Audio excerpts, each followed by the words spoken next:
Yes. You know it's not tomorrow morning, just sometime. You should really show.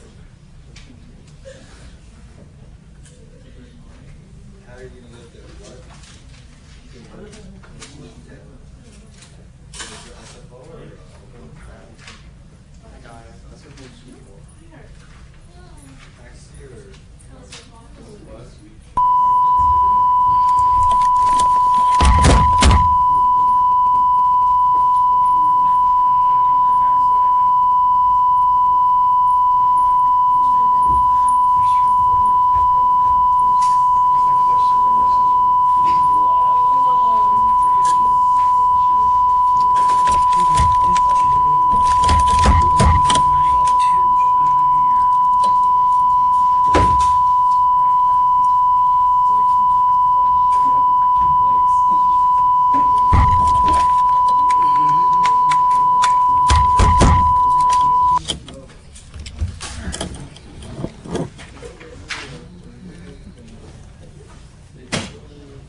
Ouch.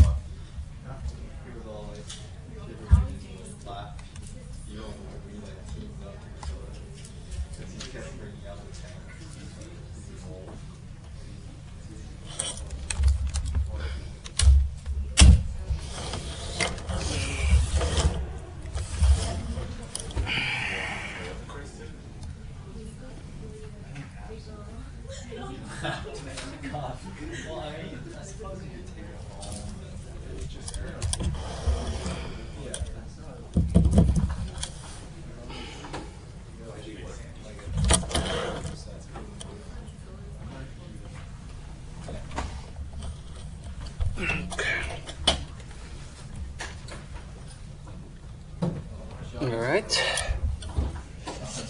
Good afternoon. I guess I'm the only thing between you now and spring break, so we should get started.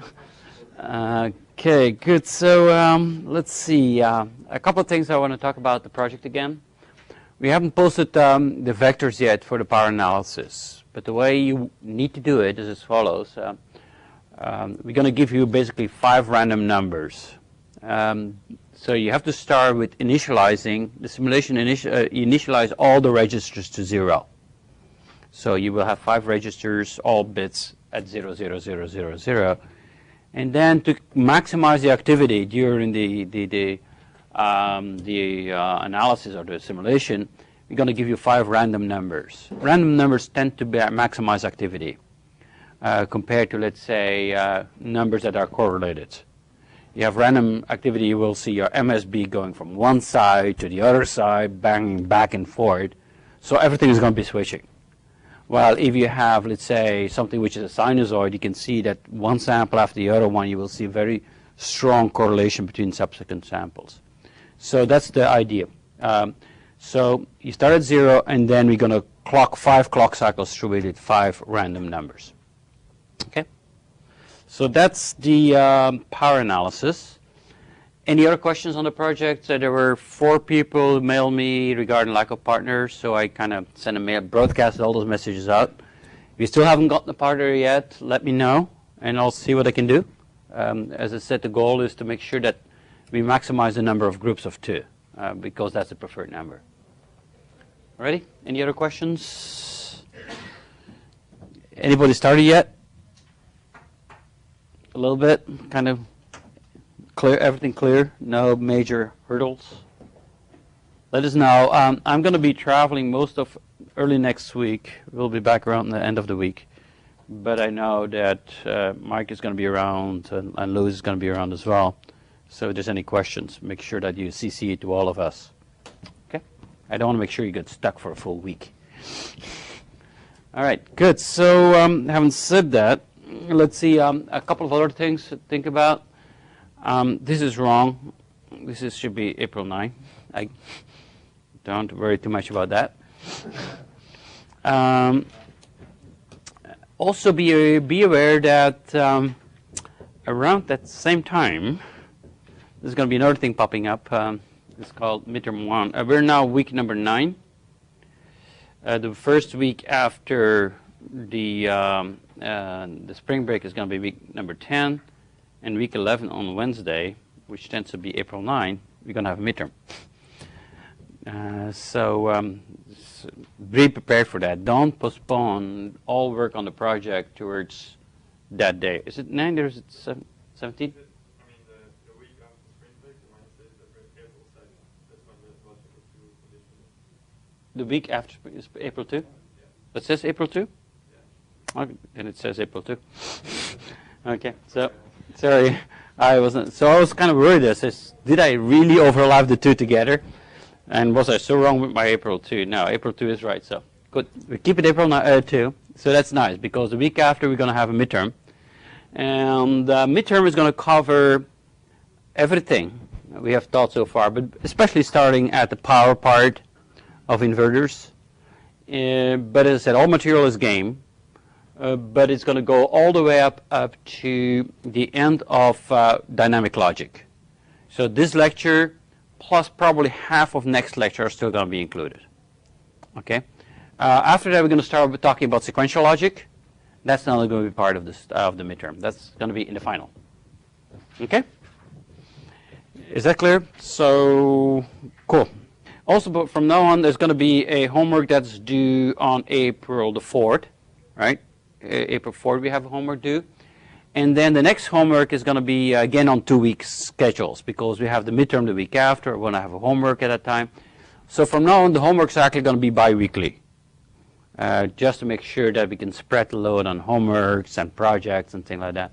I think you'll learn just as much from the project as doing homework, so I think that's a good balance of the load. Ready.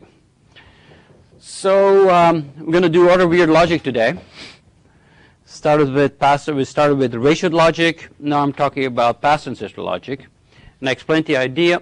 Pass-transistor logic is very simple. It's switch logic.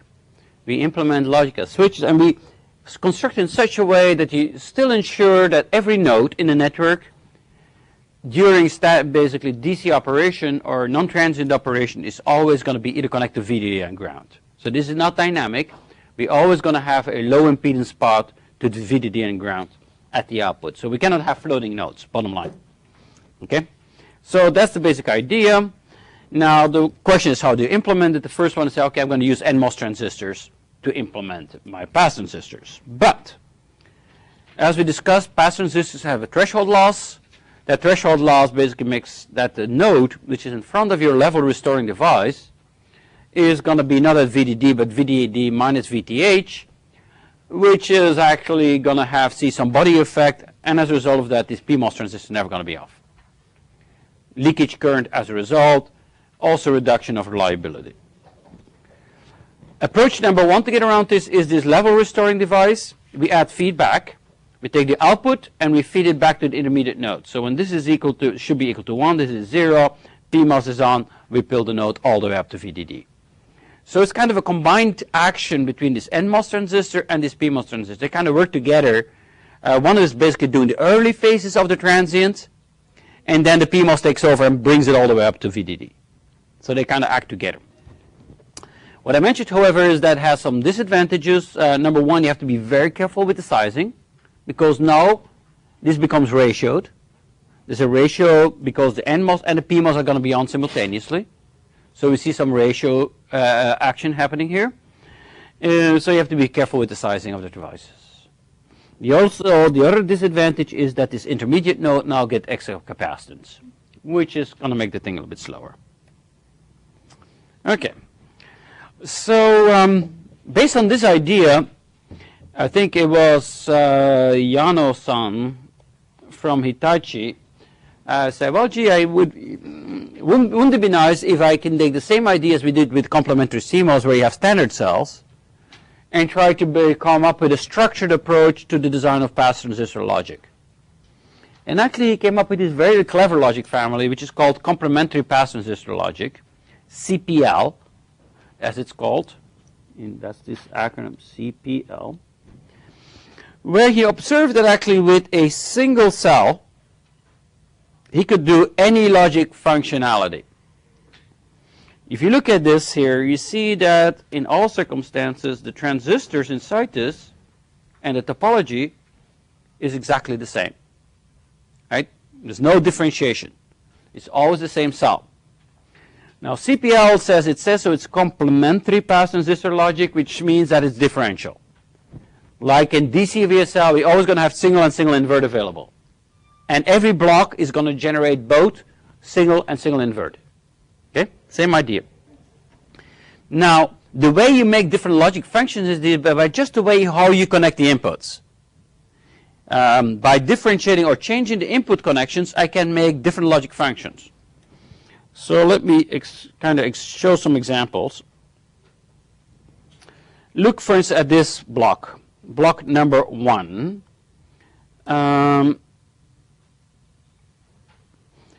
If you look at the top block, you have a transistor here which connects to A and B. That obviously is implemented in function A and B. Now, obviously that's not sufficient, because what's happening when B is low, the node is floating. So I have to ensure that the node is statically defined when B is low. Well, as we discussed last lecture, it's quite easy. We add another transistor, connect to B bar, and connect it to ground. And from now on, we basically cover the complete truth table, and we're basically back into the static mode. Now, next to this, by connecting it's the same inputs at the input gates, we use exactly the same connection, B and B bar, but at the inputs now, I connect A bar and ground, or VDD, sorry. So the function I'm now getting is equal to A bar B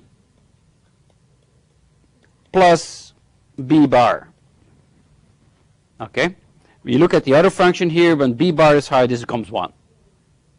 Right? Now, for those of you who remember something about logic manipulation, Boolean manipulation, you know that this is equal to A bar plus B bar. And A bar plus B bar is AB bar. So this is an AND function. So you see that with these 4 transistors, we implement AB as well as AB bar, complementary outputs. Okay? But as I said, nothing changes in this topology. It's just the way you connect the inputs to ground, VDD, A or B, or A bar and B bar. And I'll leave it to you to show that this is an OR function and an OR function. And actually, I also can implement XORs exactly the same way. So the beauty of this now is that I actually need only one cell in my library. And I just do the wiring. And by changing the wiring, I can make this every logic function. Reality might be a little bit more complex, because I might have different driving strengths. It depends upon the fan out you have. You might have different inverters to drive the next stages and so on. So what we have is CPL consists always of a pass transistor network, the inverse pass transistor network, and then a buffer behind it, a level restoring device, which we can size in different ways depending upon the fan out. If you want to have a lot of fan out or small fan out, they can make this thing bigger or smaller. One disadvantage of this approach, and we'll come back to that, is this logic structure is by no means optimal. Because we're always going to have 2 input gate, restorer. 2 input gate, restorer. And there's nothing that says I could not build pass-transistor network, pass-transistor network, pass-transistor, and then a restorer. Share a restorer between different gates. Or do more complex logic. 2 inputs is clearly, as I'll show you in a minute, is not optimal. Remember what the optimal number is, right? It's 4. It's always going to be 4. So clearly this we can do a little bit better. There's some overhead in this logic family due to the fact that they always include the inverter in the cell. Now here's another interesting thing that's happening when you do differential. Remember how we do level restoring with feedback? We typically would have a pass-transistor network, and then you have the inverter, and then we feed back the result with a PMOS device to the output. Okay. Now I can do some different things. I can actually add, for instance, this thing.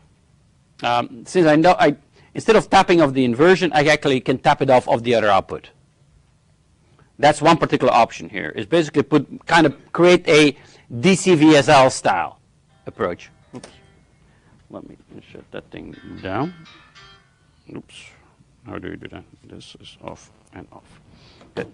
Done. So this is like a DC-VSL approach. You basically have a differential pull-up, and you basically cross-couple the 2 parts together. That's the way you would do the DC-VSL, right? You say, well, gee, I'm going to have a level restoring device on both sides, and instead of taking it from the output, I just take it from the other intermediate node here. Now, I don't like this for a good reason. The reason I don't like is this now acts, again, as extra load on these intermediate nodes.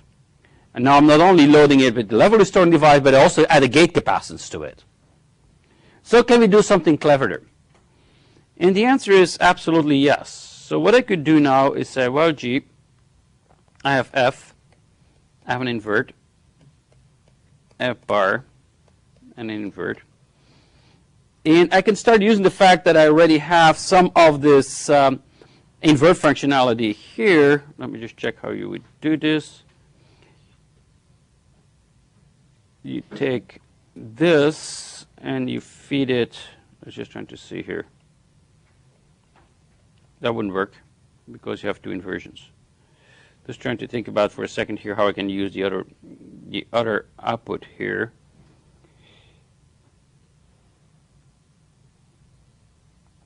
Yeah, so this is definitely one option. Oh, okay. No, this definitely wouldn't work because obviously when I would do this, I have an inversion. I have my inversions wrong. I have positive feedback. I basically create inverted feedback wouldn't work at all, so it would fight it.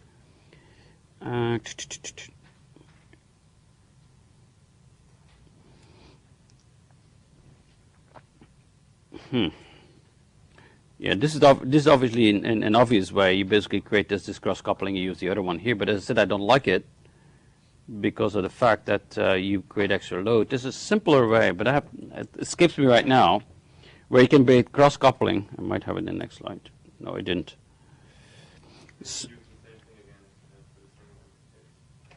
Yeah, but that's not doesn't help you anything, right? I could do this, right, on both ends, but that doesn't really use the differential nature.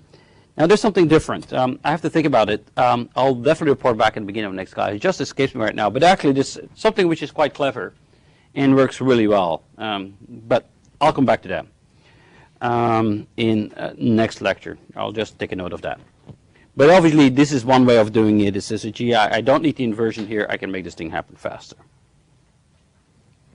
Okay, so that's approach number 1, NMOS level restoring device. That's approach number 1. Now there's another way to get around the threshold voltage drop of the NMOS gate is actually to come up with another transistor or transistor combination for a switch, which is a little bit more complex but creates a much better switch. As remember, a NMOS is really good at passing a 0. A PMOS is really good at passing a 1. So why not combine the 2 back to back? Right? So I could have, let's say, A, B. These are my input and my output of my switch.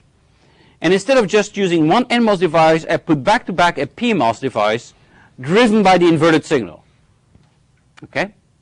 Now think about it. When C is high, both the NMOS and the PMOS are going to be on simultaneously. And when C is low, PMOS and NMOS are going to be off. Okay?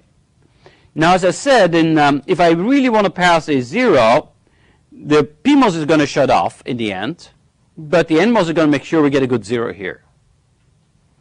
While if I want to pass a 1, once you get at VDD minus VTH, the NMOS shuts off, but the PMOS is still on, and happily is going to bring the output node all the way up to VDD. Okay? This is called a transmission gate. And we even have a special symbol for it. It's kind of this true triangles intermingled with each other. It's a transmission gate structure. And that's the way it would look like if I want to transmit a signal out. Now, clear advantages. As I said, this is a much better switch. It really switches very nicely all the voltage we want to think about. But the disadvantages are obviously, right now, instead of having, if you look at your logical effort, it's going to definitely increase the load on our input signals, because now I always have to drive the two ends of the switch. You can imagine that's going to lead to bigger capacitance, and basically my logical effort is going to go up, which is not very nice. So that's one side. The other thing is you have to think about it. It's kind of nice to draw this on paper. It really works beautifully in schematics. But if you have to implement this in real hardware layout, remember that the NMOS has to be in a P-well and the PMOS has to be in an N-well, which means that those devices are not going to be sitting really back to back, but they're going to be separated from each other. Right? So you're going to have to wire it up. So that's a worry factor. And it's obviously it's going to make your layout a lot more complex than it looks like here. But otherwise, it's something good to remember. So why is this a good switch? Actually, the way to show that this is a good switch is kind of interesting. One way to look at it is, why don't we draw the resistance, the equivalent resistance? Say I have applied 2.5 here, 2.5 here, and I statically vary V out and I measure the resistance between the input and the output. Right? That's a good metric. A good switch, you would like to have a constant resistance. Right? You would like to have a resistance which is always low, obviously, and constant. Now, if I would only have an NMOS device, you can see that I get initially when the output is low, at 0, the NMOS transistor is nicely on, and it's going to have a fairly low resistance, about 10 kilo ohm or something like that. Right? Now, you can see when I start increasing V out, output node goes up, VGS goes down, and potentially, or eventually, when you reach VGS minus VT, the device shuts off. And the resistance goes really through the roof. So the NMOS device has a resistance which basically evaluates like this. Now the PMOS device is opposite. The PMOS device is actually getting better once basically the output goes higher. Okay, its resistance actually drops. Not as dramatic, but basically starts at 20 kilo ohm and goes all the way down to approximately 10 kilo ohm. Now, those two are placed in parallel, are placed concurrently with each other. So the total resistance is really the parallel connection of the two. So what I'm getting when I create a transmission gate is something that has a resistance that goes like this initially. It follows the first curve, and then this curve starts to dominate, and we basically go this way.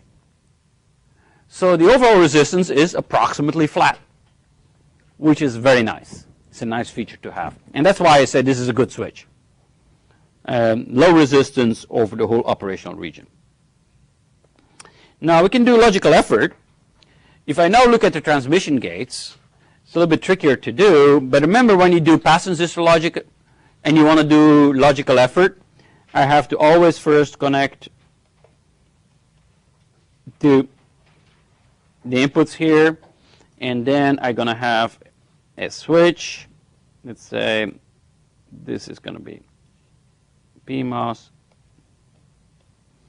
CC bar, and this is going to be, let's say, my output signal.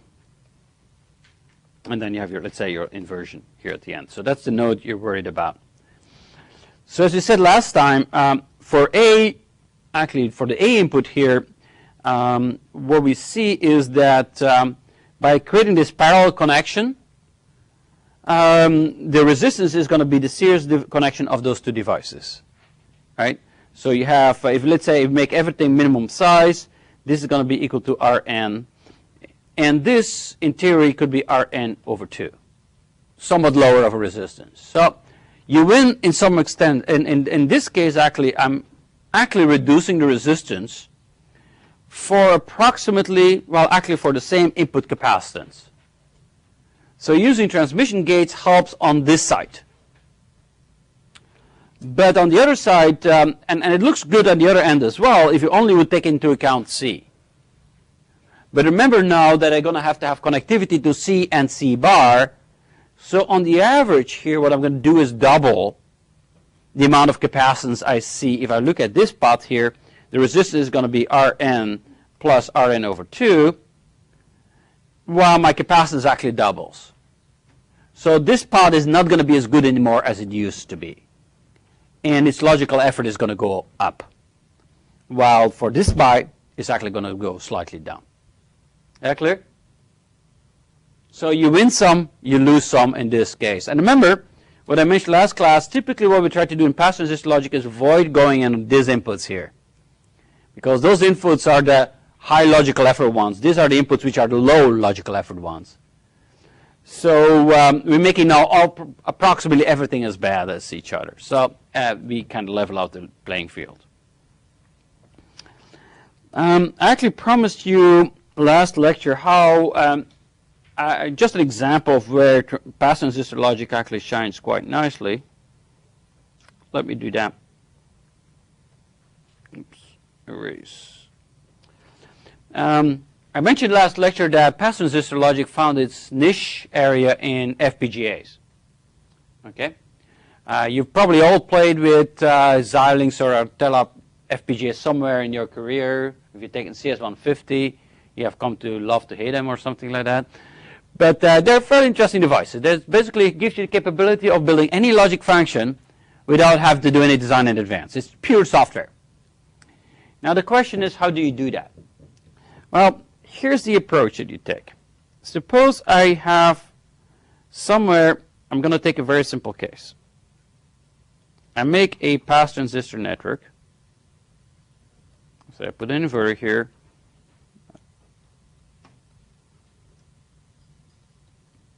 And I'm going to put 2 more in here. Let's assume that I'm using NMOS with a level restorer or something like that. So this is going to connect to B, B bar, A bar, A bar. I repeat that. I'm not saying yet what I'm going to connect at the inputs here, because that's going to determine everything. Now, if you notice that every one of those pots in this network implements one fraction of your truth table. So we have 2 variables here. The truth table has 4 rows. So we have AB, A bar B, AB bar, A bar B bar. So every one of those implements 1 row in your truth table. So now if I want to program this thing to become any possible logic function, how could I do that? Well, I look at my truth table. I say, okay, I want to make a function which looks like this. That's the output I would like to see. And this is AB. Obviously, this is 0, 0, 0, 1, 1, 0, 1, 1. So how could I now implement this logic function with this network? Well, if I very carefully choose or program the remaining inputs, well, I want to get A, B bar, or sorry, A bar B and AB. Well, I set this one to 1, this one to 0, this one to 0, sorry, to 1, this one to 0. Just like I put the outputs of my truth table, I apply the inputs, and bingo, this implements my logic function. So I just have to have a memory here where I can put the expected outputs of my truth table. With the same thing, I can make a AND gate, a NAND gate, a NOR gate, an XOR gate, all with the same thing, just by programming some memory and then using this pass-transistor network to implement the logic. And this is at core how FPGAs work. It's a lot of memory, and in the memory, if I say I'm going to do my programming, I download this bit file. The bit file is going to program all those functions in, and then implement the logic. The logic is just basically standard connections, A and B, and you're done. That's always there.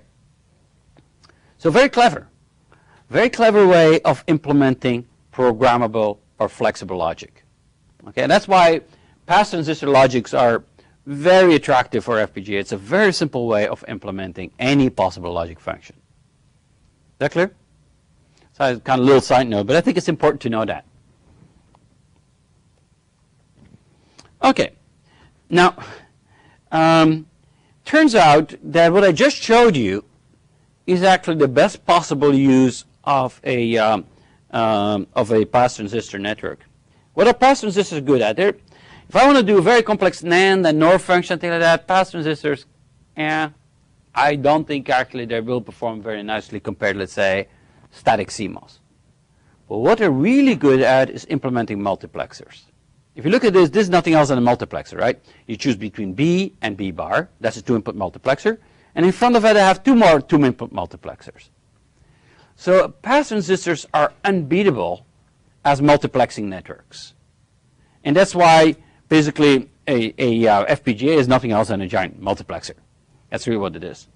Now you can implement it this way, or I can also implement this with full transmission gates, but it's rare because I wanted to show you, you see this looks very simple, but if you implement the whole thing, let's say you have to have a PMOS network, an NMOS network, you have to push them aside from each other, you have to provide well spacing. The thing becomes quite and you have to make sure that all the wiring works complexly. And then here you have your final inversion. This is my output. So typically from a layout perspective, they're kind of painful. Definitely this transmission gate things. So people try to use the NMOS only networks as much as they can, and eventually throw in some level restoring type of devices. Okay, there's one more function where pass transistors come out very nicely. This is one of the this is an extremely popular network. It's kind of hard to figure out what it does, but for those of you who have already implemented, let's say you want to do an XOR function in static CMOS. It's actually quite complex, right? If I want to do an XOR function in static CMOS, I need something like a pull-down network like this. And I need A, B bar, and B, A bar. So I need those bars, which means that I have to add other inverters, so I can basically get B in here, and I need another inverter here to create A. So fairly complex network that you have to implement. You need for the pulled up, it's about 8 transistors plus another 4 transistors, that's 12 transistors. To remember a very simple XOR function. Now it turns out with pass transistors or transmission gates, I actually can do something quite clever. And this is, if you look at this, a very clever combination of pass transistor networks where I both use NMOS transistors and PMOS transistors simultaneously. It's not the transmission gate. It says transmission gate XOR, but forget it. This is not transmission gate logic. It's something in between pass transistor logic and transmission gate logic. So it's a very weird combination. Like here is a clear transmission gate. You can see this was going to implement the function AB bar. Right? That's A in and basically transmission gate at the output. That's B bar. So we have that part. But as I mentioned, this is not sufficient. I somewhere also need to implement the function BA bar. And you can do it this way. You have here BA. With a PMOS device, that's BA bar. But that's not sufficient again, because when A is high, this device is off. So I implement a second function in parallel with it, which once again implements B bar A. So in both cases, we get basically A bar. This is A bar B plus B bar A plus A B bar. And this overlaps with each other, but as you can see, as a result of that, the output is going to be always defined when either B is low or B is high, A is low, A is high. We basically implement the whole through table. Now the beauty of this thing is that it uses only 6 transistors compared to the 12 in complement in full CMOS. 6 transistors, 2 here, 2 in the pass transistor, and then we also need B bar. Notice that this thing doesn't use A bar at all. It only uses B bar. So I can get away with one inverter. So 2 transistor inverter plus 4 transistors in the pass transistor network, that's 6 transistors. That's the cheapest XOR that you can imagine. It's very hard to find. Actually, I've never seen any cheaper one than that. Okay? Now, this looks weird. Right? How in the world can anybody ever come up with a network like this? Right? How do you choose PMOS and NMOS there? Actually, I have a different way of drawing this thing, which will make it very clear to you why this is an XOR function and why it is structured the way it is. So let me erase this again. Now, let's look at this network here. I'm going to redraw this for you. I'm going to draw it like this. This looks to me like an inverter because I have A going to an NMOS and A going to a PMOS. So I put A here. Okay? But instead of going to VDD and ground, what is going to connect to, if you look at the A input, is a PMOS connecting to B. And this is B bar. Okay? So this looks to me like an inverter that implements both the high and the low. But very interestingly, is the inverter we have replaced VDD and ground. So now when B is low, or when B is high, this is going to be equal to VDD. This is going to be to 0. We're going to get A bar at the output. Right? When B is low, this thing is going to be turned off, basically. This device doesn't do anything. So it's a programmable inverter that implements A bar B. That's really what it does. So that's good. We have a big part of our logic function, but we need some more. Right? We need the other part. And that's where this other network comes in, which is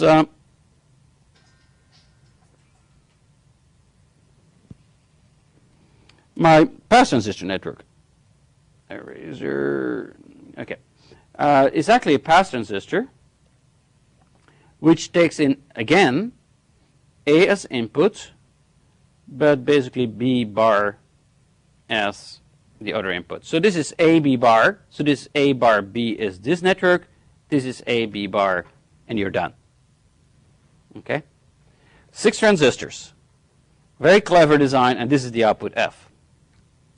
Now, why is this important? Why do we bother so much of building a circuit like that? Now, remember adders?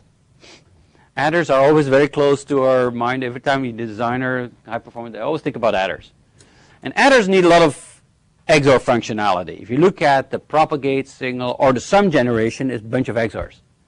So if I can make cheap XORs, I can make cheap adders. Yes, that's why this circuit, actually, you will see a lot of adder circuitry where this thing pops up. People like this for mostly adder implementation. Okay. One last thing on pass transistor logic before I go to dynamic logic. As I mentioned, when I talked about CPL, I said, well, the way they do this, they have those 2 input gates, and then they're followed by an inversion, right? Always the same logic. In reality, that's suboptimal. Because the fact is that what we do, every time you have a gate, you have an RC network, and then I put another inversion which is going to act at extra overhead, extra delay.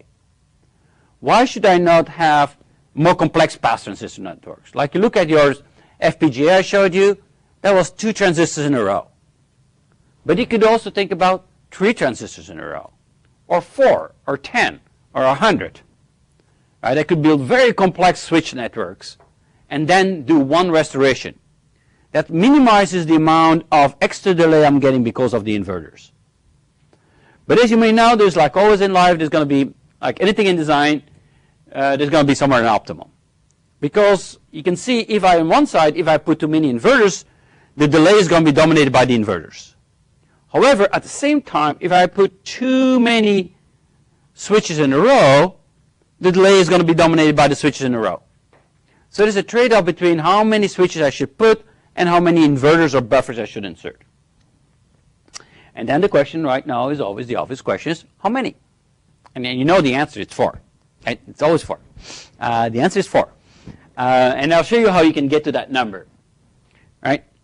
Let's say I have a sequence of transmission gates. This is just a chain of elements. And we can do branching elements, and I will come back to that later when we want to do more complex RC network. But if you have a chain of RC, of basically transmission gates with intermediate capacitance, actually we can easily model this as an RC network, an RC chain. Resistor for the switch, capacitor, resistors, capacitor, resistor, capacitor, and so on and so forth. Where R equivalent is the equivalent resistance of your transistor over the region of interest. Okay? Now, as I said, I could actually put a whole bunch of these things in a row, but from a restoration perspective, number one is occasionally you want to put a restorer in there, and secondarily, the delay of those things actually doesn't scale linearly. As we already discussed before, when you put a chain of RC networks together, the delay of this thing is not going to be linear with the number of elements in a row, but quadratic. Okay? Which we can easily derive with the Elmore's equation that we discussed before. But I'll come back to that in a second. So if this goes up quadratically, while the number is linearly, you can imagine at some point in time it's better off by putting occasionally a buffer in between or an inverter in between to do level restoration. And have, let's say, 3 or 4 or whatever type of units in between.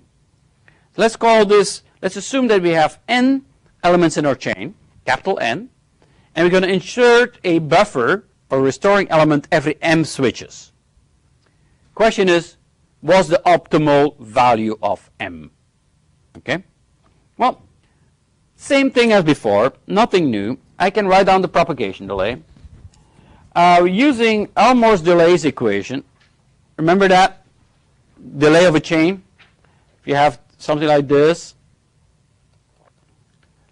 the dominant time constant of this thing is going to be R times 3C plus 3C. You basically look at this resistance and see all the load capacitance, that's 3C. Then you take the second resistance, which is R times 2C plus R times C. That's the delay of this network, which can be written as this equation here. Now, if you work it out and you follow in and you do some series expansion and things like that, you see that this can be modeled as, or actually correctly represented. The delay of this network is 0.69 times C times R times N, where N is the number of switches in the network, times N plus 1 over 2. Clearly quadratic, right? This is a function of N squared. And that's why if you keep on adding more and more elements to your delay goes up humongously. So bad idea. So what we do instead is insert a buffer every m stages. Again, we can write down the propagation delay of this network. For every stage, we're going to have a delay which is now equal to CR equivalent times m plus 1 over 2. Same equation over here, but now instead of having n switches, we have m. And there's going to be n times n over n times of those sections. Okay? So a delay of every single m switches and the number of the sections you're going to have in the total chain. Now you also should not forget about the number of buffers, because now we add a buffer after every chain, so we have to add the delay over n times buffers to this network as well. Okay? And you right away see the optimization, right? On one side, if I make m too small, then this factor will dominate. If I make m too large, this factor will dominate. Right? So it's a trade-off between those two factors. And like always, the way to find the optimum is take the derivative of this thing and set it to 0, and you find the optimal number of switches per stage, m, which is the square root out of the delay of a buffer divided by the equivalent delay of a C times R. Okay? And as I said, for most of our technologies, it's approximately 4. So if you really want to do an optimum delay structure, in this case, overall, there's no fan out. There's no branching effort. It might change a little bit when you do branching. But typically 4 is about the right number of the number of switches in sequence before you put a restoring device. Okay? Good.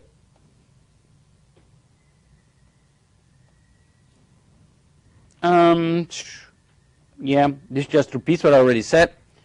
Here's my good old favorite 6-transistor inverter XOR function.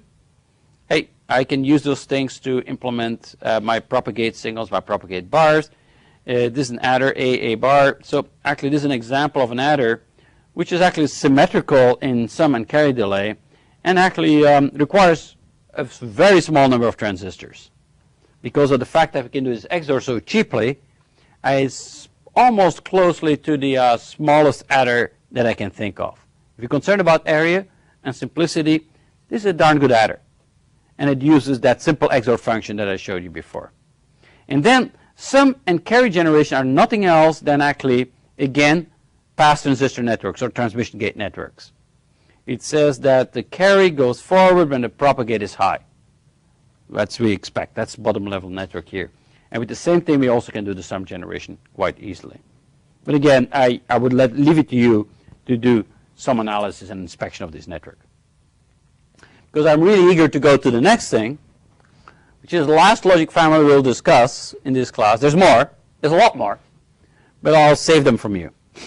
It's only when you really want to become an absolute expert in every possible logic style, good. But I think if you understand pass-transistor logic, ratioed logic, CMOS, and dynamic logic, you're basically there. You have the basics. Okay? So what is dynamic logic? Well, dynamic logic is a very dramatic departure from what I've done before. Remember, so far, every logic family we have discussed has been what we call static logic. It requires that in non-transient mode, in steady state mode, every output has to be either defined by VDD, by a connection to VDD, or a connection to ground. Or in other words, it's always going to be low impedance output, okay? Which makes it kind of robust against noise. However, again, people would like to figure out ways to go faster, simpler.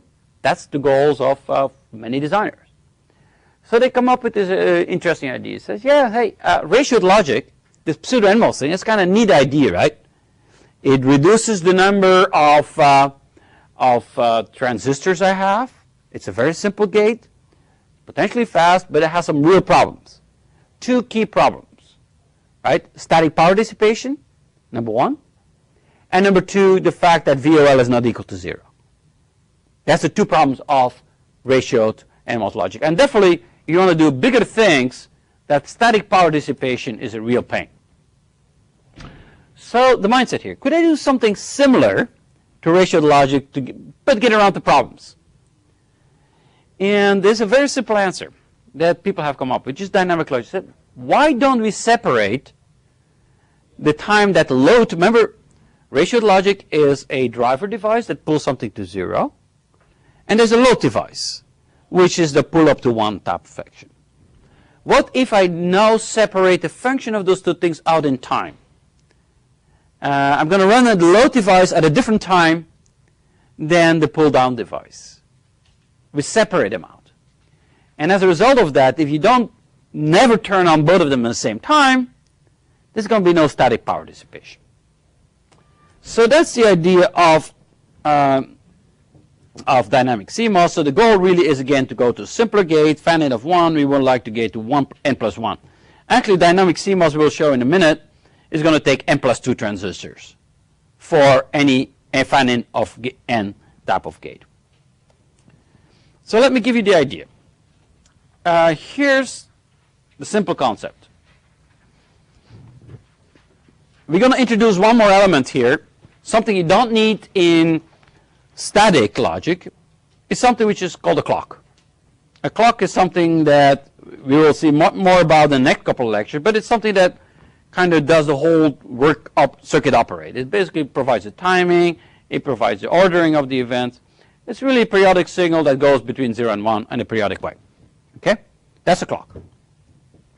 Now, here's your traditional PDN NMOS network that implements your logic functionality. Could be anything, NAND, NOR, XOR, whatever you name it. Okay? We have a load device, but instead of connecting the PMOS to ground as we do with pseudo NMOS, we connect it to our clock. And we add one more transistor at the bottom of this thing, which is an NMOS device connected to the clock. So there's now clearly two-phase operation going on here, because the clock can be high, the clock can be low. Let's look first what's happening when the clock is low. Okay? When the clock is low, we turn off this transistor. It's off. So our PDN is disconnected, doesn't do anything. Okay? However, when the clock is low, the PMOS is on, and as a result of that, we're going to charge up this output node to 1, or to VDD. Okay? We call this pre-charging. It says, I'm going to implement my load. What does the load do? Well, it brings the node up to high. So let's do that first. Let's bring the node to high. And then, in the second phase, we turn on the clock. This PMOS goes off. The NMOS goes on. And we start evaluating. Two options. Option number one is if, for instance, we would have, let's say, this is A, B, and C. If I would have A equals B equals C equals 0. So one input mode. For this particular logic function, which is A bar, A, B plus C, you would expect the output to be high. And that's exactly what's happening. This network is off. This PMOS is off. This node is floating. It's not connected. But we have stored on the capacitor, in the previous phase, we pre-charged this capacitor VDD. So I get a 1 output. So for 1 output, you charge up the pre-charged capacitor. The pull-down network does not get enabled. It stays at 1. If it's a 0, however, if you basically have A and B, for instance, high, then in that case, you have a pull-down. This transistor is on. We discharge the capacitor to ground. And we get a 0. Okay? So the pre-charging happens. The 1s are implemented in the pre-charge phase. The conditional 0s are implemented in the evaluation phase, as we call it. So you can see that in this case, the PMOS and NMOS networks are never on simultaneously. We don't have static power dissipation. There's no ratioing going on either. Right? I don't care about the size of the transistors. I'm always going to get a correct 1 or a correct 0. Okay? The only thing, however, I have to do is this 2J phase behavior. You spread out the function in time. But as I mentioned, you can do fairly complex logic here. The number of transistors equal to n plus 2. Okay? Which is quite beautiful.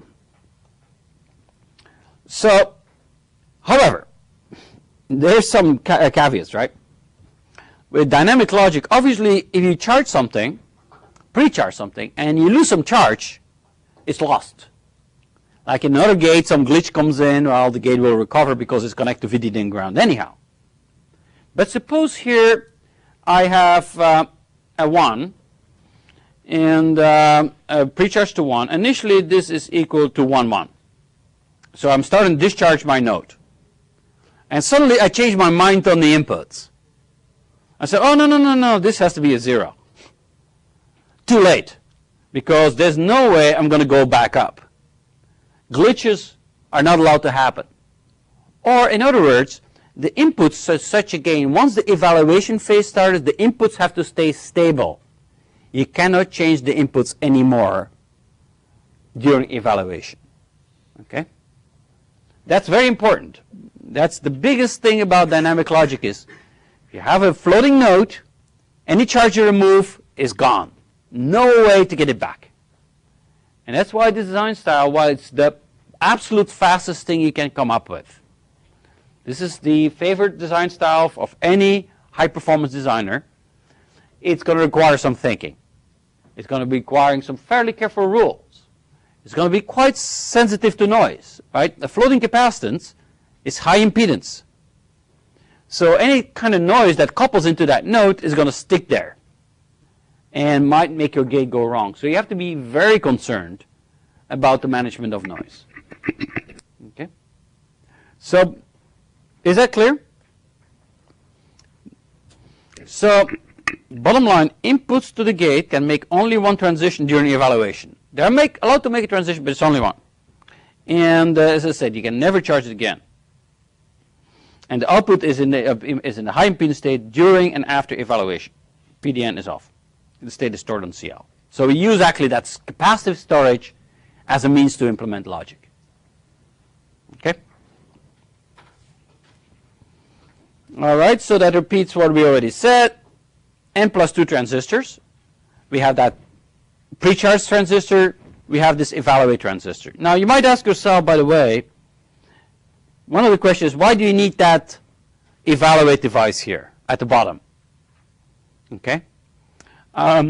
Actually, there's some ways to avoid it, but you can see that when I pre-charge, I want to make sure that the pull-down network is off.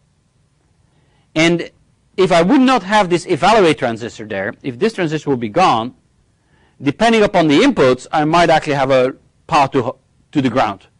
And you can see that your pre-charge is trying to pull up that node, while at the same time there's some transistor pulling it down. It will never pre-charge perfectly.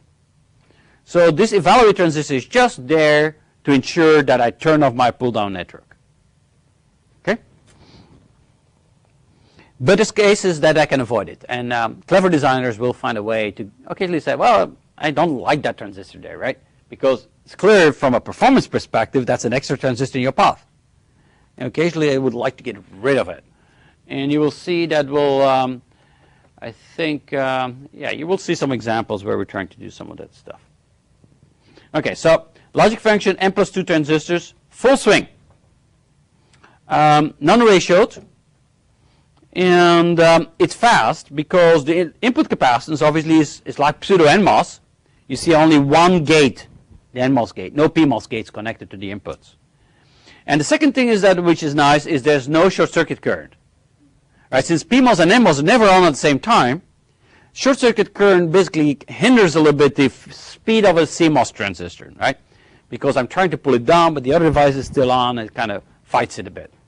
So there's no short circuit current, ever, which is a nice feature and actually would help us to reduce power as well. Now, one question for you. So we have defined now our voltage transfer characteristic. We have V in, we have V out. I've said that VOH is equal to VDD, VOL is equal to ground. Now, could you help me out a little bit in figuring out what the rest of the thing looks like? What the VIH is going to be looking like and what the VIL would be looking like? Any idea? From a static perspective, think about it, right? It's a very weird device, right? Because you pre-charge, you do spread things in time. You have this pre-charge followed by this evaluation. It's not trivial to me how I would define. If I would do SPICE and I would do a voltage transfer characteristic, you will get some very interesting results, right? If I basically turn on the pre-charge and then I do a static analysis of my device, it will always say that the output is going to be 0, right? Whatever input you basically apply, because it's going to leak away or whatever it is. So, but think about it for a second. How would a voltage transfer characteristic of such a transistor look like, of such a gate? Think static, right? So you have a pre-charged capacitor and I have an NMOS transistor. And now I'm going to sweep the NMOS transistor from 0 to VDD. That's the way you will basically get your voltage transfer characteristic. When will this start to go down?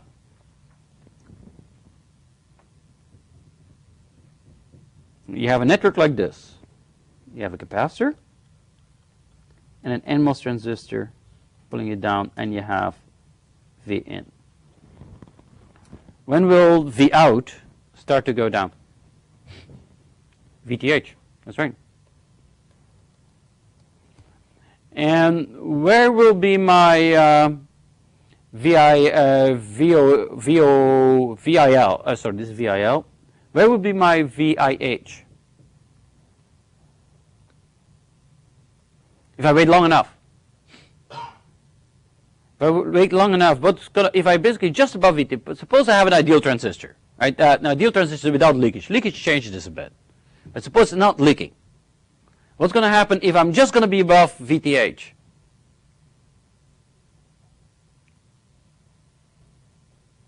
What you will get at the output. If I basically put an input here, and I put an input which at VTH or just above, what's going to happen with the output? If I wait long enough, it's going to be 0, right?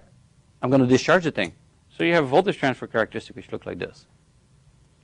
VIH and VIL are equal to VTH, which is an interesting type of feature of it. But as I said, it depends on how much time you wait. Like if I'm just at VTH, it might be a long, long, long time before I discharge it. But it doesn't matter because this is a DC characteristic. I don't care about time. I just wait long enough. Okay? Actually, if you would basically simulate this in SPICE, it will give you 0 all the time. Because even below VTH, leakage currents will bring your node down to 0. But in reality, it more looks like this. which means that a very important thing that you observe here is that at the high end, I get a fairly large noise margin.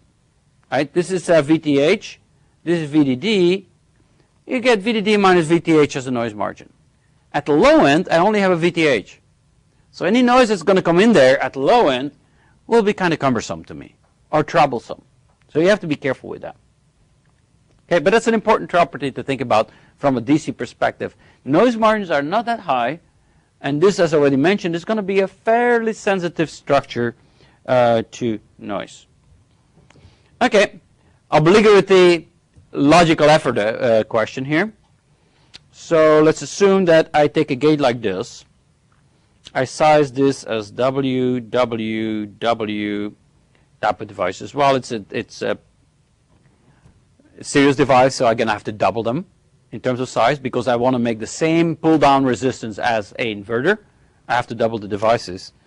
So in reality, actually, I'm going to get a C gate, which is equal to 2W, while at the same time, the resistance is going to be equivalent. So remember, for a NMOS, we get 3 over 2, right? 3 over 2 is the overall logical effort. We get 3 is the input capacitance, and 1 second here. Where do I get the 2 from again? What? Yeah. Yeah, you compare it basically with an inverter. Same thing. So you get 3 for the capacitor. I'm just trying to figure out where the 2 comes from. It's 3, right? Is it 3? 3 over 2? No, let me just try to think about it for a second here. Boy, I'm ready for spring break. So, yeah, this is 2 over 3 because you get 2. You basically get the C gate is 2, W have the same resistance. Well, yeah. Sorry, it's 2 over 3. I've got a little bit confused here. 3 is the input capacitance for an inverter. 2 is the input capacitance in this case. They have the same resistance. So you get 2 over 3. You basically get a logical effort, which is smaller, 2/3 basically of an inverter. Something quite similar, but not as good as we saw for the pseudo-NMOS inverter, because the pseudo-NMOS didn't have that extra transistor in here. So that's why very often dynamic logic designers would like to basically get rid of that device. However, if you go to larger fan ends, the impact of that device gets smaller and smaller and smaller, because there's only one in a chain. Now be aware that this is better than an inverter, but not much. However, if you start going to fairly large logic fan type structures, this thing really starts to shine very nicely. So don't ever use dynamic logic if you only have to do inversions. It's really when you want to do fan-in of 4, fan-in of 5 gates, complex logic, that basically this thing starts to shine. Okay? So that's important to remember. So a couple of other things about dynamic gates. There's some good things about dynamic gates, which I should mention. There's never a static current path, as you can say, right? I already mentioned there's no cross current. You either have the PMOS network on or the NMOS network on, but they're never in the same time zone. They're working in different clock periods. Evaluate, pre-charge, evaluate, pre-charge. That's really what we do. There's no glitching. Actually, glitching is absolutely forbidden, right? Remember that in static CMOS, occasionally you do a big logic structure. The logic takes time to figure out where it wants to go. It goes up and it goes down. And it's thinking about where should I go up or down. So it goes back and forth a couple of times. That's costing power. Dynamic CMOS is absolutely clear. Glitching is forbidden because I lose some charge on a node, it's gone. I cannot recover it anymore. There's no way I can go back up. So glitching is not allowed. So that's good from a power perspective. So I would say, hey, this would be really, really, really good from a power perspective overall. Dynamic CMOS should be really the best low power type of strategy. It actually is not. It's actually quite easy to understand because actually dynamic logic, if you look at it from a transition perspective, we'll see actually a lot more transitions on the nodes than static CMOS. Remember, static CMOS, you say take a gate we're going to have probably, remember the probability that I will have a power consuming type of an event is the probability that I have a 0 times the probability that the next time I have a 1. Right, we did that way back when we talked about inverters or complex logic gates. So it's a product of two probabilities, right? That's the probability of a 0 to 1 transition, which means that I'm going to recharge my capacitors and take charge out of the supply. That's for static CMOS. Now think about the transition probability for a dynamic gate. Well, when will I consume power in a dynamic gate? Under what condition will I have a power consuming event? Any idea?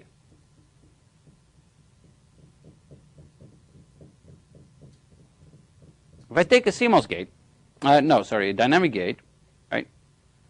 Pre-charge, this is a clock. Let's just put the clock here, this is an NMOS, and this is the input. When will this gate consume power? Under what conditions? No clue? Something you should be able to figure out. When will I not consume power? Let's put it the other way. It's the same answer. Think about the inputs. Under what input conditions will this gate consume power? Dynamic power. Yeah, there's only two choices, right? There's a 0 and a 1. Right? Yes? So when the input is high, it's going to connect the output to ground, and then it's going... Sorry. So every time when I get a 1 at the input, I consume power. Right? That's... If I have a 0, I have pre-charged it. Pre-charged just stay there. And the next pre-charge cycle, I don't do anything because it's already pre-charged. So no power consumption whatsoever. Every time the input is 0, every time the input is 0, yeah, the output stays high. There's nothing happening. It's only when the output goes to a 0 that we're going to have a power consuming event, because then the next cycle I have to charge it back up to 1. Okay. So what this says is that here's the probability that the output is 0 going to 1. Actually, we're only going to consume power in a dynamic gate when the output is going to be 0, or the probability of having a 0 at the output. Okay? Now, which one is bigger? The first one or the second one?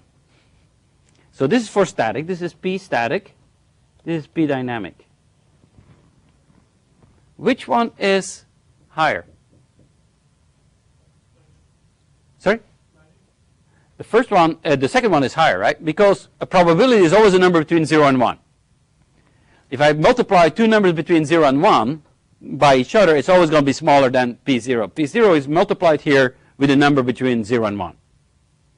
So a dynamic gate will, per definition, always have more activity than a static gate. It goes up and down more often. Now, does that explicitly mean that we're going to have more power dissipation? No, right? Because the power is the probability of a transition times CL times VDD squared over 2. Oh, no 2. CL VDD squared. Let's assume that's the same VDD. It's really the ratio between capacitance and probability of transition, right? So the dynamic gate has higher transition probability, but has lower capacitance in general, right? Because we have less transistors.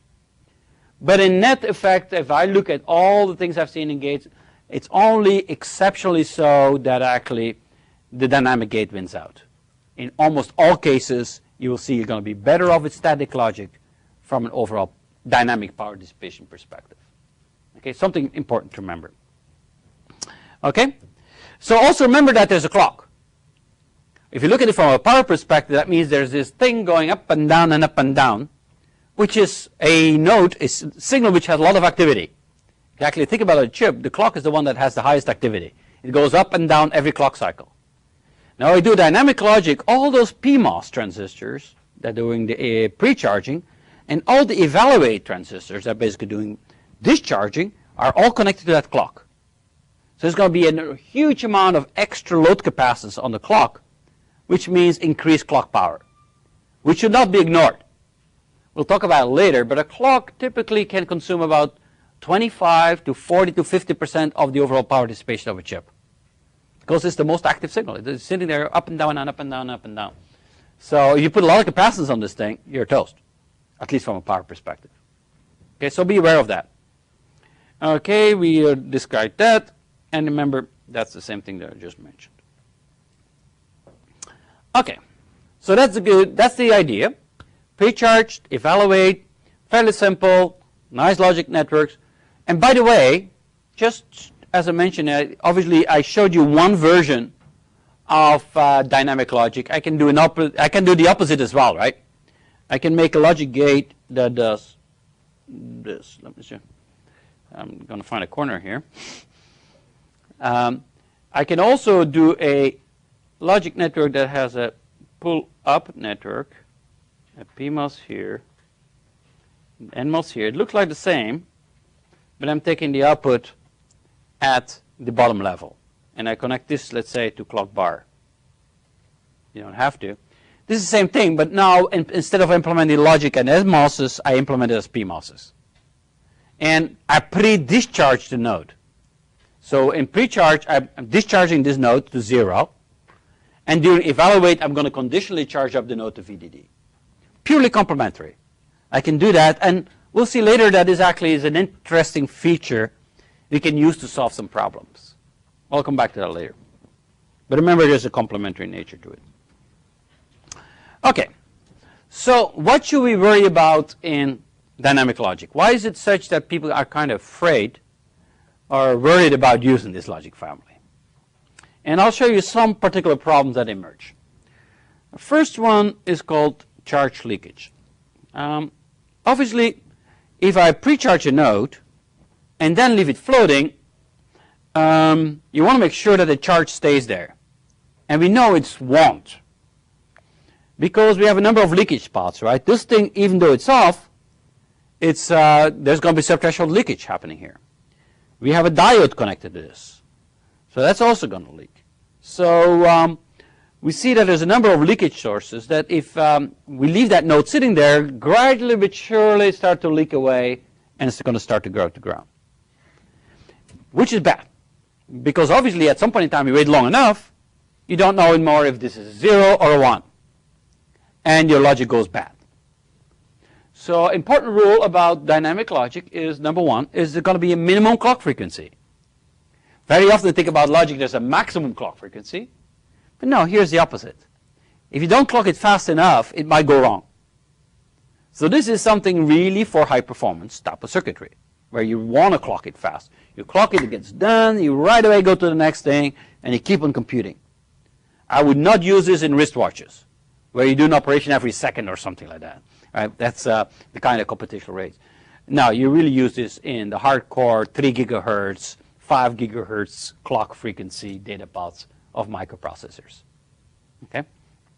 So, but it's an important thing, because you can see you charge it up, you leave it there, and then the clock goes high, even though you expect a 0, it still decides to slowly but surely discharge, and then you have the next pre-charge to bring it back, and so on and so forth. So that's the cycle we're basically getting. And as I mentioned, as you can expect, subthreshold current is the dominant thing. So that's kind of worrisome. Even in high performance thing, it's still worrisome to lose that charge, because it degrades noise margin. It always is going to make my structure, if I have a less of a signal, I'm going to get more sensitive to variations, noise, all those kind of things.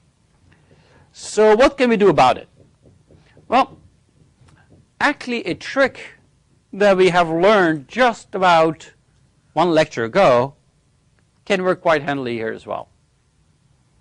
Remember our little feedback device that we had, the level restoring device? Well, actually we could do something quite similar here as well. I could use, well, gee, I want to make this high impedance. I don't want to have any ratioed logic here. But what I could do, I would like to have, when this thing is floating, wouldn't it be nice to have a very large resistance sitting here, our, let's call it restore, and I make it huge. So the only function of this resistor is not to help in the logic, but to say, okay, I'm going to dribble in when this is going to start discharging. Maybe I'm going to fight the leakage and make sure that I kind of have enough current to keep the node high and restore it to VDD. Okay. Now we don't like resistors. Obviously, this has to be large because if you want to get a 0, this is now ratioed logic. Right? You have an NMOS pull-down network and a resistor RS trying to pull it high. That's why we want to keep, from a pseudo-NMOS perspective, you want to keep this resistance really, really large. But remember, this resistance has nothing to do with the performance. Right? It doesn't help you to pull up this node. That's done by this programmable device here. That's the node that's going to pre-charge your node. So this thing is just sitting here to fight leakage. So what we do is something like this. Same thing like we did for level restoring. I take the output, add an inverter, and then feed it back into a PMOS device. A very tiny little PMOS, which we call a level restoring device, or again, a bleeding device. And now you explain the name, explains the name bleeding a little bit. This thing is kind of losing charge, and what we do is bleed in a little bit of charge to kind of replenish it. That's why we often call this also a keeper, bleeding device, or restoring device. Okay? Now, you look at this thing and say, that's kind of cool. It works, but doesn't it defeat partially your problem? Basically, doesn't it defeat your goals in the sense that, again, I add more capacitance to this node. Capacitance in two ways. Right? I add an inverter as a load, and I add a PMOS transistor as that restoring device. And I'm mostly worried about this guy here, this inverter. That's an NMOS plus a PMOS at 3W gate capacitance to that node. Well, it is a bad idea if you would look at it on its own. But actually, if I say, well, actually, I'm going to take this inverter and make it part of my logic structure. Actually, this is now going to become my gate. I'm not going to pick out the output here, but I take it at the output of an inverter. This is now a non-inverting gate, obviously, right? The first stage is always inverting. You add an inverter to it, this is non-inverting. This is AND, OR, and so on and so forth, not NAND, NOR. Okay? And as we will see a little bit later, I can do some very clever tricks with this inverter in such a way that I can optimize performance. But let me repeat, leave that for a second away here. But yeah, this increases the capacity on this node, but it won't matter that much, as we'll see later. And this is the most popular approach. To be honest, today, 65 nanometers with all that crappy leakage happening everywhere, I don't think that any single designer still has the guts to basically do dynamic design without restoring devices. Everyone I see basically doing dynamic design adds restoring devices, because the leakage is a big factor. If you would not have a restoring type of functionality, bingo, thing won't work very well. Okay, that's number one. We already showed that. With the keeper now, remember this is VTC. Now we have a restoring device, obviously becomes ratioed logic. And you get something that goes like this. Because now I have that resistor there. It won't be completely zero, but if you make RP large enough, VOL will be quite low. So we change the voltage transfer characteristic a little bit by adding that resistor to the overall structure.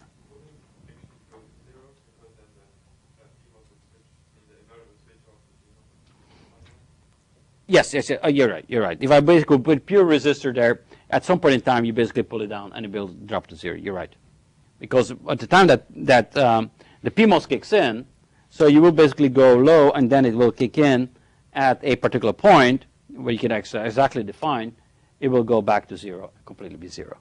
But you will have that transition zone for a while, which you don't have if you wouldn't have this device. What I just drew was if I would just put a resistor there. The feedback basically helps again to basically all the way down to zero. Correct, thanks. Okay, I have about 4 more minutes. Let me just introduce one other problem, which we'll go into more detail in the next class, because it's an important topic. It's a concept called, or an issue called, charge sharing. Okay. Okay, so what we have here is a high impedance node. So I have pre-charged the thing, and I have a capacitance with a charge on there, which Q is equal to C times V. Right? We know that. We have a certain voltage on that output node, which is equal to VDD. We have a capacitor. We have a certain charge there. Now, suppose now that during evaluation phase, I have, let's say, this situation that I have, let's say, this is an AND gate, 2-input NAND gate. So this is my evaluate transistor. And I have two transistors, A and B. Okay? Now, during pre-charge, A and B were 0. And then during evaluate, I'm going to put A to 1. But I leave B to 0. Okay? So the pull-down network is still off. Okay? You turn on the evaluate transistor, but since B is 0, no pull-down happens. So we expect the output to stay high, equal at VDD. But if we turn on transistor A, this transistor here is on now. There's an intermediate capacitance at this node here, at node CA. What I do is now with this switch connected to A, I connect two floating capacitors to each other. This is floating, this is not on. I have two floating capacitors. And assume that this was equal to 0. This capacitor was pre-discharged. Right? No charge on there. What will happen? What will happen with the output? I take one capacitor charged at VDD. I take a second capacitor pre-charged at 0, and I connect the two together. What will be the result? What will the output voltage look like?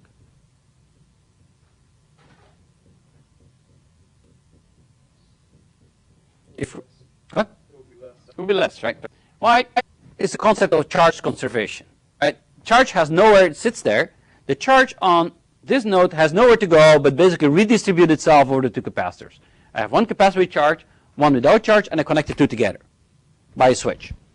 And we know exactly what it's going to look like because the initial charge is going to be CL times VDD. That's all the charge we have in the beginning. Right? At the end, we'll have a certain voltage Vx, which I don't know which it is, but I know that now we have two capacitors in parallel, which is equal to CL plus CA. Or Vx is going to be equal to CL over CL plus CA times Vx, VDD, sorry. And we get a capacitive divider. Okay? So the output voltage will be divided down. Now, obviously, if CL and CA would be the same size, the voltage would drop to half. Now, that's really bad news. Smack in the middle, we don't know what it is anymore. However, fortunately, CL typically will, remember this capacitors here internally in the stack? Very small capacitors. We're really going to make it as small as possible, do the layout very carefully, that we only have some diffusion cap sitting there, and some gate to drain capacitance or gate to source capacitance. That's all we have there. This thing is the fan out. It goes to the next nodes and so on and so forth. That one is going to see a lot more capacitance. So typically CL is going to be substantially larger than CA, which means that is good, right? The drop might not be too large. But let's now think about a very complex network with a lot of fan out, fan in. You can imagine that under certain circumstances, the capacitance in that whole tree might be fairly large, and that you actually can get a fairly large charge loss at the output node, which again destroys the output. So this is a charge sharing problem, and it's an important one. You have to watch out very carefully when you do dynamic design. You don't want this to happen to you, because it really can make your circuit fail. But as I said, this needs some more explanation, and I also can describe some tricks to get around it, but that's going to be the topic of next lecture, which is going to be Wednesday, a week from now. Okay? Enjoy the break, and we'll see each other back.